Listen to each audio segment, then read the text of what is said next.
இன்றைய வேத வாசிப்பு பிரசங்கி 4ஆம் அதிகாரம் 7 முதல் 12 வரை.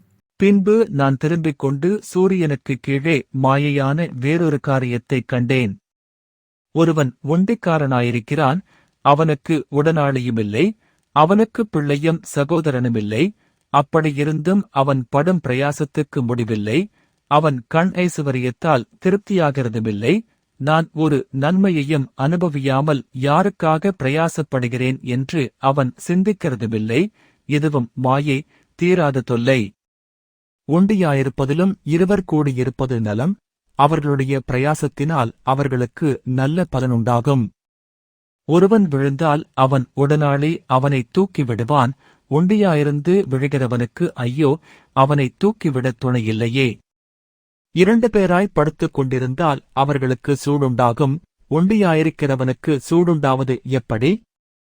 ஒருவனை யாதாமொருவன் மேற்கொள்ள வந்தால் இருவரும் அவனுக்கு எதிர்த்து நிற்கலாம், முப்புறு நூல் சீக்கிரமாய் அறாது.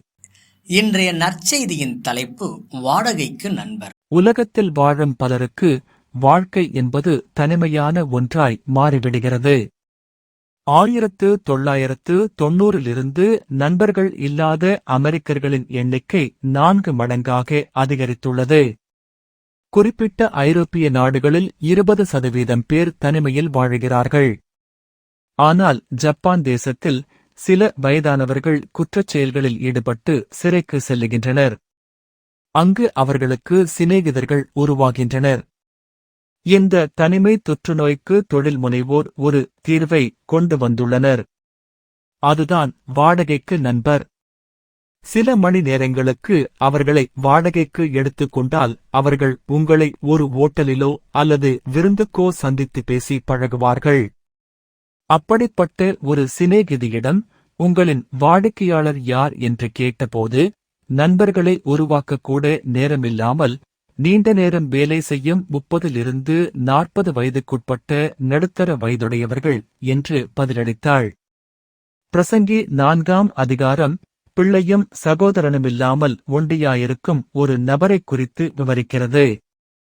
அவனுடைய பிரயாசத்திற்கு முடிவில்லை, ஆனாலும் அவனுடைய ஐசுவரியத்தில் அவன் திருப்தியடைகிறதில்லை.